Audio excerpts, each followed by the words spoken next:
All right. Good morning, everybody. Happy Friday. Hope everyone's staying safe and healthy. Wanted to jump on real quick today with James Piazza, D Piazza from Bond Street Mortgages. He is the owner and president, CEO of the company. They are a great regional lender here. We do a ton of business with them in New Jersey. They also service other areas around the country. Any kind of loan that you need, any kind of situation your buyers are in, or if you're a buyer yourself that you're looking for, James and his team are there to help. So we want to talk today a little bit about what they do in a normal world and how they treat their clients and the way they kind of interact, and also now what they're doing differently now that we're transitioning into a new world with all kinds of complications on the purchase side for us and for the mortgage side for them. So James, thanks for being on with us this morning. Go ahead and My pleasure. Why don't you go ahead and tell people a little bit more about you and your company and what you guys do in a normal world? In the normal world, that's definitely a great way to put it. But Bond Street is a direct lender. We're based in Paramus, New Jersey, and like you said, we do a lot of business with you and the team. And Bond Street's been in business. We established the company 11 years ago, kind of out of the ashes of the financial crisis. Myself personally, I've been in the business. September will be 24 years. I'll be 46 in October, so more than half my life. I've been through a few cycles, and this is of course a unique situation. And in the normal world, we have a full range of products. We are 100% retail based. We don't, there's in this business, you can also do what's called like wholesale and put your services out to other type of brokers and things like that and bring on their business. But we've always been very much about being client centric and business partner centric. So for us to have that direct contact and relationship is important, so that I feel that sometimes in a wholesale situation it's still our name, but it kind of dilutes the brand. And there's great wholesale companies out there, but we're 100% retail, and the majority of our business is here in New Jersey, although we are licensed in 20 states as well. Direct lender, FHA, VA, and some portfolio products as well. Awesome. And I'd say one thing about working with you over the years is you guys over communicate. You guys are very connected to both the agents and the clients directly. And I think now more than ever, that's so important to have just abundance of communication. So the way you guys typically run your business, I think lends itself right into the world that we're in now, where we're seeing a lot of changes. Every day brings a different challenge. Every day brings a different situation. So I think having those really good lines of communication, and business is still going. Business is still getting done. And we have a closing with you guys next week. Yeah. One of our awesome agents, Megan on the team, she wrote a contract yesterday, had an accepted offer. Mike, who you're working with on that deal, is closing next week. Like, things are happening. They're just happening way differently, right?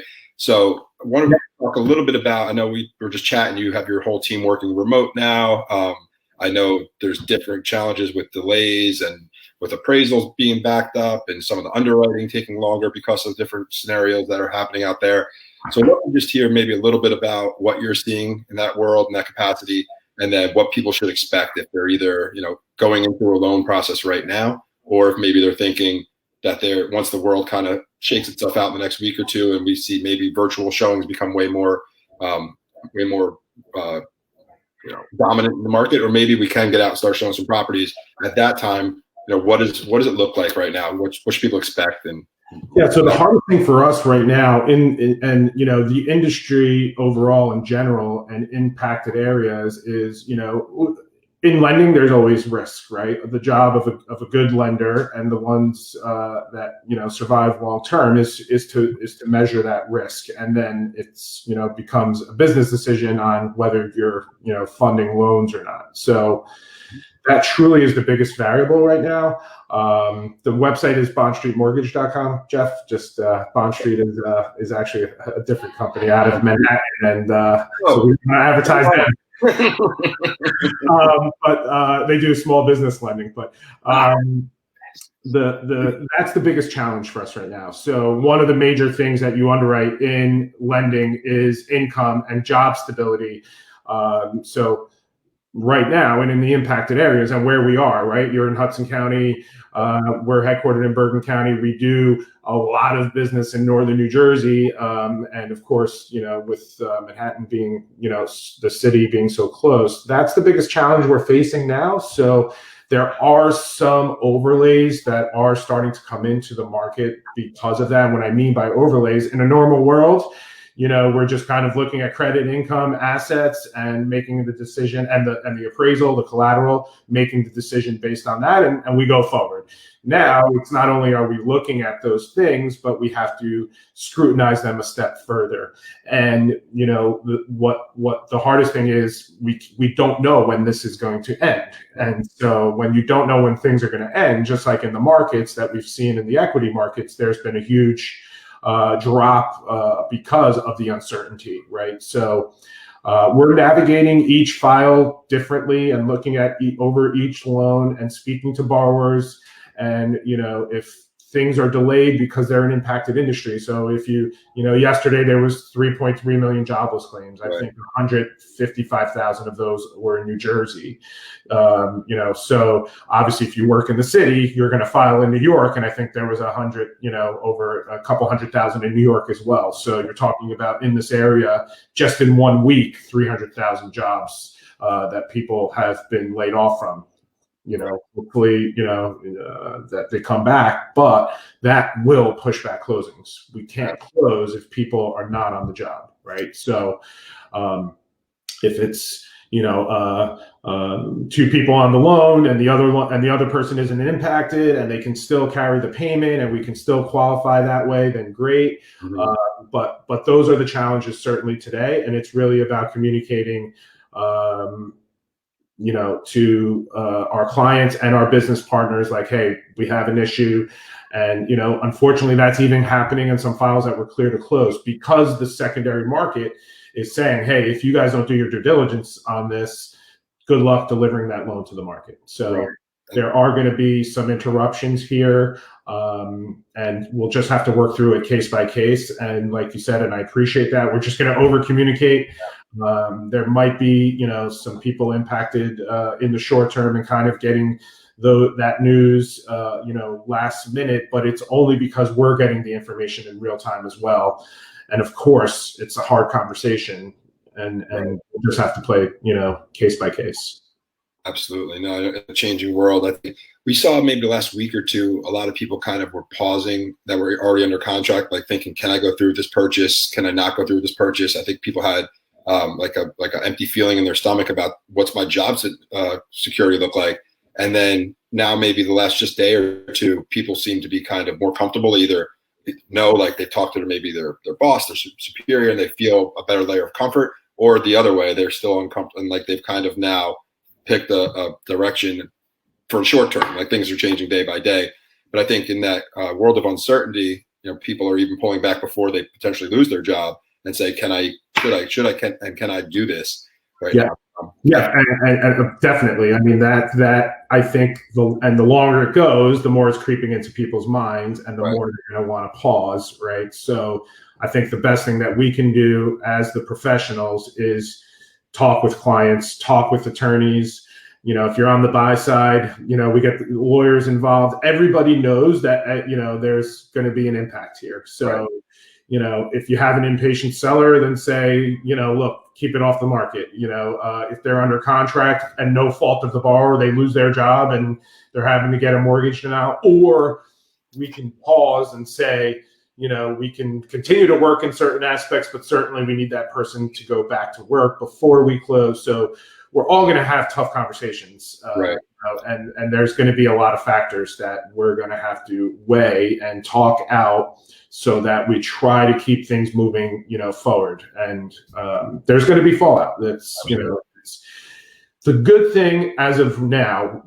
I will share this with you because it's not being talked about at all from an industry level. And, right now, the things I'm seeing, I'm getting emails, from business partners from other companies like, oh, they can do everything remote. They can do e-closings. We have all that. We can have clients sign applications electronically. We can get documents electronically. We can do e-closings. We've been doing that, so that's just the normal part of the technology within the business. What is really the bigger conversation is what's happening in credit markets. And so what's happened over the last week, especially again in our area where we have so many entrepreneurs, so many self-employed people, a lot of good product had come back into the market, which they would call, non-qualified mortgages or non-QM, things like bank statement loans, cash flow loans. Those products are all gone. They're literally, the market has dried up, and they're not accepting any of those loans. Some of the companies have closed their doors. Wow. Just to jump in, you're talking about loans for people that are not W-2'd. Maybe if they're 1099, they don't have 2 years of income history in that position. And you're talking about ways that you were able to help those people deliver loans previously. Is that the correct categories that we're talking about?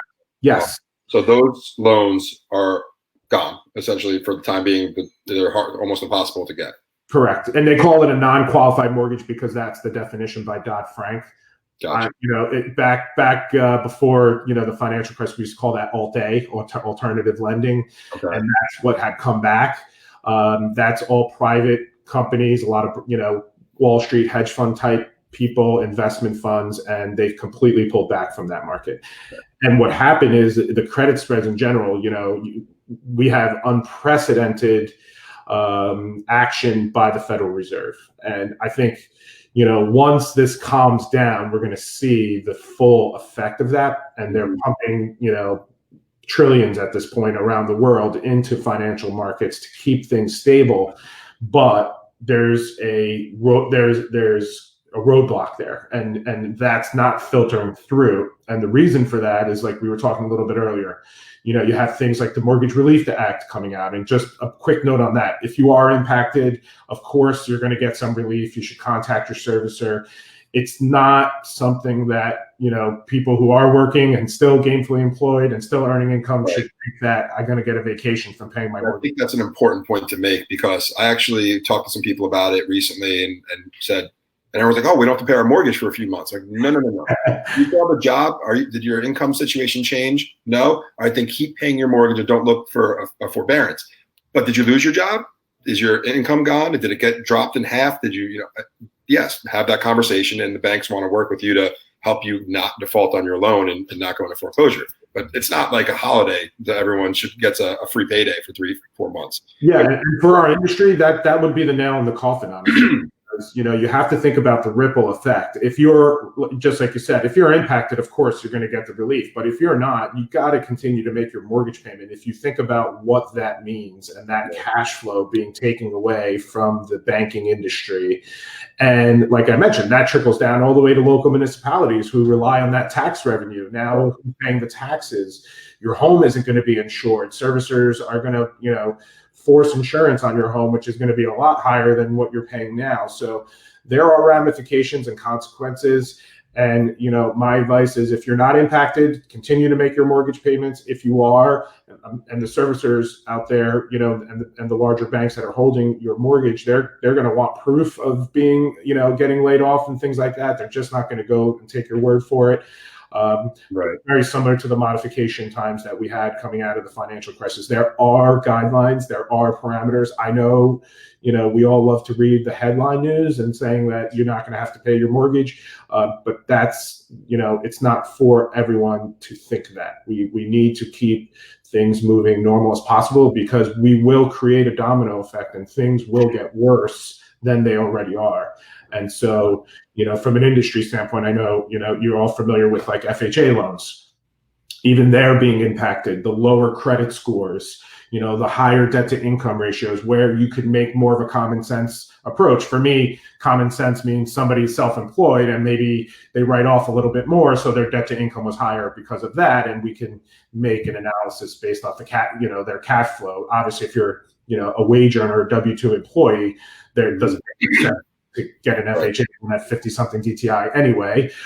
So things are tightening up, and we just have to conform to that and do the best we can to get through it. And those that are impacted, that are in processing, looking to make offers, that type of thing, we'll just have to work with them, and probably the timeline's going to get pushed out on those deals. So that's what I was going to ask next. Everything's good on the job front. Buyers are comfortable in their jobs. They're making an offer today, or maybe they just had an offer accepted in the last few weeks that are still going through attorney review. What type of timeline should people expect in a normal situation? Like, I'm sure there's still going to be some delays on appraisals, and underwriting is going to be, everyone's working remote, so efficiencies go down. So I know in our world, like the attorney, I would ask for more time. Typically, a 30-day closing isn't an issue. You mentioned one, that we have coming up. That was, 30 days, and that obviously started 30 days ago before things got crazy. I would say look to push things out to 45. Okay. If it is a unique situation and we do need to rush something through, we certainly have the capability. I mean, as a company, we're 100% up and running remotely. So we certainly can identify that and help you in any way that it helps the client win the deal and make, again, based on a business decision. But generally speaking, I think when you're talking to listing agents and you're talking to attorneys, I don't think anybody's going to, rush to say that we need to close faster in this environment, right? If you need a little bit more time, you're going to be fine. Because move-ins and move-outs are becoming complicated as well. So no one's it's kind of a moving company in certain areas. Yeah, no, it's we had a mover on yesterday who was from Oz Moving, who was saying buildings are starting to get shut down in New York and not allowing movings, and it's only a matter of time, he thinks, until that does come into Hudson County.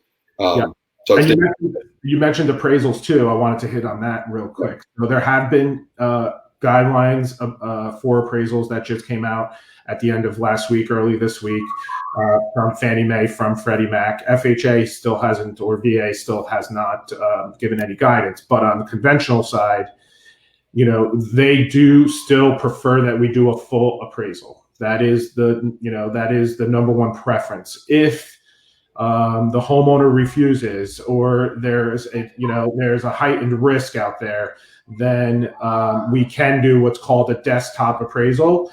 The only caveat that I have for you on that is if it is a competitive situation and value is stretched, the appraiser obviously is going to be at a disadvantage not inspecting the property because maybe it's got upgrades.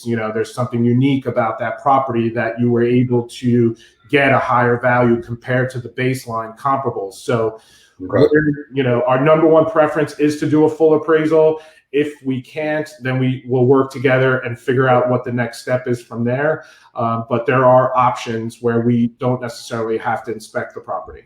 Gotcha. Is that a desktop? People call that drive-by as well sometimes? No, it's called a desktop. The exterior only is the third choice that the agencies are okay with. So a desktop appraisal is simply they're not inspecting the property. They're still using the same method, the same appraisal form. They're just not going in and shooting the pictures. They're still looking at comparables and things like that the same way. So obviously, if it's a building and it's in line with the comps in the building, we can certainly take advantage of doing a desktop appraisal if it's priced right. So we'll look to you guys and the professionals on a case by case basis that where, hey, the homeowner doesn't want anyone in the house. Okay, let's see what the options are. We'll take a case by case on that as well. Gotcha. Awesome. Well, it's good to have the flexibility and optionality if need be. Yeah. But last thing I wanted to touch on was interest rates. So where are they now? Where were they a few weeks ago compared to now? And where do we maybe see them going? I know no one has a crystal ball, but best guesses and just thoughts on, should people refinance? Is that crazy right now?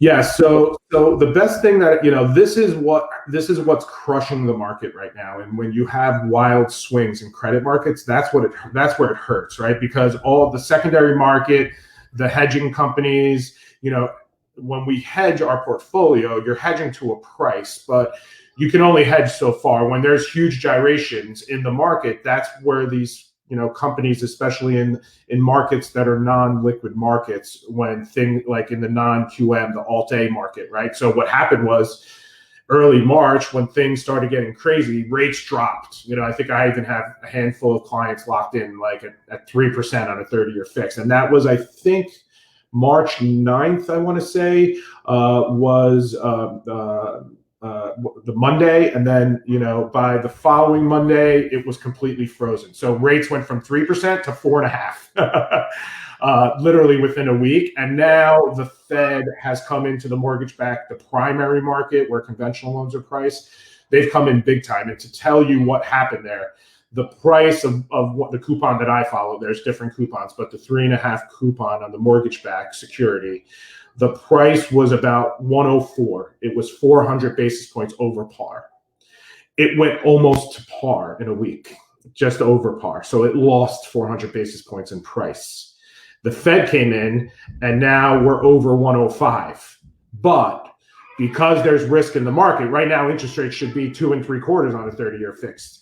You're about 3.5 with excellent credit. So they're still pricing in a huge amount of risk. And until we work through this, I do think interest rates longer term, because the Fed's not going to pull out anytime soon, I think they will normalize and you will see rates go lower. I have history as my guide, the financial crisis, the same thing happened where FHA rates and conventional rates shot up. Sorry if you hear my kids in the background.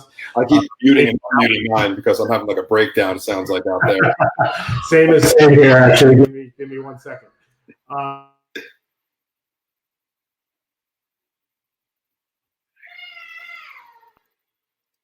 Sorry about that. No worries. So I think that we will have an opportunity for lower rates as things normalize because all of that liquidity is in the market. It's just at a standstill right now because they're on the back end. They're trying to shore up portfolios. They're trying to work through issues, and until there's normalization there, it's not going to be passed on to the consumer. You know, they're fighting for their lives right now. That makes sense. I mean, so it's kind of like that transitioning period that like no activity, right? So we're seeing something similar in the markets in Hoboken and Hudson County area. People are trying to figure out, can I go out and see properties in a few weeks, or should I just get comfortable with maybe virtually buying a property? And what does that look like? And what does it look like in 2-3 weeks? Is it going to change, or is it going to stay the same, get better, get worse, or stay just like this? I think once there's clarity on what things look like, people will take more action, just like the banks and the investors and things like that will be able to be like, all right. I think things got real for most people this last week. You know, I know people were still pretty much out and about and still, you know, going about it, and especially younger people saying like, well, it's not impacting younger people, so I don't need to worry about it, and I'll just go about my day. But I think the situation now is really hitting home. The numbers are going through the roof, the positive tests. You know, and we are testing a lot, which is great. That's what we need. And so you are going to see those numbers go up. And hopefully, you know, the main thing is the mortality rate, right? Because we saw this thing in China and then hit Italy. I mean, Italy is at 10% mortality rate right now. It's insane. They're getting devastated. So when we see this thing coming across and we're saying this thing's going to hit us, I mean, obviously 10% mortality rate in a place like New York City or Hoboken or even where I am in Nutley, that would be, you know, catastrophic, everything. So the fact that they're working through it, the mortality rate's a little bit over 1%, you know, God willing, they'll get it, you know, it'll come down even further from there. That's when I think things will start normalizing. And hey, this thing might be here going forward as a seasonal thing like the flu, right? The flu kills millions of people every year, or tens of thousands of people, infects millions of people. You know, so it just might be something that we have to cope with, but we didn't know what it was. Right. We didn't know. There was no testing. We didn't know how to combat it. They didn't identify the cells until recently. Yep. You know, I'm really proud of our country and the world in the sense of science, and everybody's, you know, they're going to figure it out at some level. It's just going to take time for us to recover from this economic impact. I know the president's statements are controversial, but as the leader of the country, it's like me leading a small business. I have to give people hope. I have to, you know, I have to give people some direction that things are going to be better. And so when he talks about, you know, opening up America, you know, after Easter, I don't necessarily disagree with that, but you have to do it where you can do it. And he's listening to the professionals. He's not making that call himself. There will be parts of the country that will, you know, be back online that already are not as impacted. Sure. And so where we are, we're in the hot zone. So it's going to take a little bit more time to work through it. But, you know, I would say if you are predisposed, you know, if you have things that are happening, then don't go look at houses. Try to virtually, you know, thank goodness for technology. We have, the greatest technology in our industry that we've ever had today. And those tools we take for granted up until times like this. So it's pretty awesome to see, with doing, happy to be on this call with you today and doing more meetings this way. And, we talk about just being more productive and focusing on our business plans and again, communicating with all our business partners and our clients that, hey, we're going to get through this. Let's communicate more than ever and make it, day by day, case by case.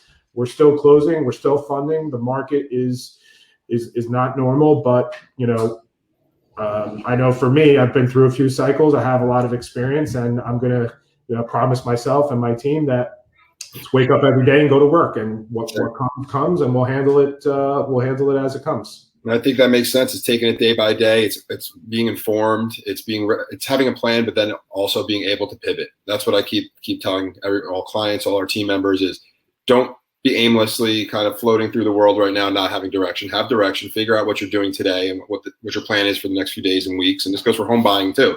Like my plan is right now to wait till next Monday and see where things are at. And then if things and then you pivot. Or my plan is to make an offer because that awesome house is there. My agent will go out and take a video, or maybe there's a video that already exists. And then I'm going to apply for my loan, and then I'm going to see what happens, and I'm going to take it day by day, and I'm going to be ready to pivot. So I think staying informed and having conversations like this is really awesome. So I appreciate you coming on with us today. Yeah, absolutely. I mean, consider me a resource. Anybody has I'm on Facebook. I don't go on too much, honestly. I've just been keeping in touch with family on there, but I do have Messenger. Feel free to visit bondstreetmortgage.com. My information is all there as well. Feel free to email me. I'm going to link to all your stuff, the proper stuff in the video here. Okay, cool. Not the small business lender in New York. So I'm sorry about that. But we will connect people with you. We'll get you tagged in this video. So we appreciate all your help and everything. And you guys have really been great helping us with a lot of our marketing too. So I'll give a shout out to Shane real quick. And we had a conversation the other day helping us change our messaging and changing our marketing strategies and things. So all those things are more relevant than ever, and so it's for us, it was really something that we started when we started the company. It was interesting because lead generation was a big thing in the mortgage business, turn of the millennium with companies like LendingTree and things like that, I was involved with early on. And obviously coming out of the financial crisis with the advent of Facebook and then Zillow and Trulia, and, obviously the lead generation hit the real estate business. Again, the real estate community has always been a great partner to us, so we took it on as a project, and Shane has truly evolved it into something that's pretty cool, where we're invested together, we work together, help each other build our brands, and it's really a great thing to see. So happy to be that front as well. So all right, James. Well, thanks again. Maybe we'll do a round 2 in a week or so and update people as things change.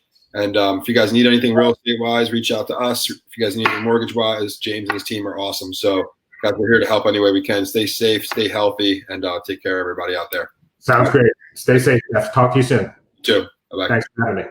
Thanks.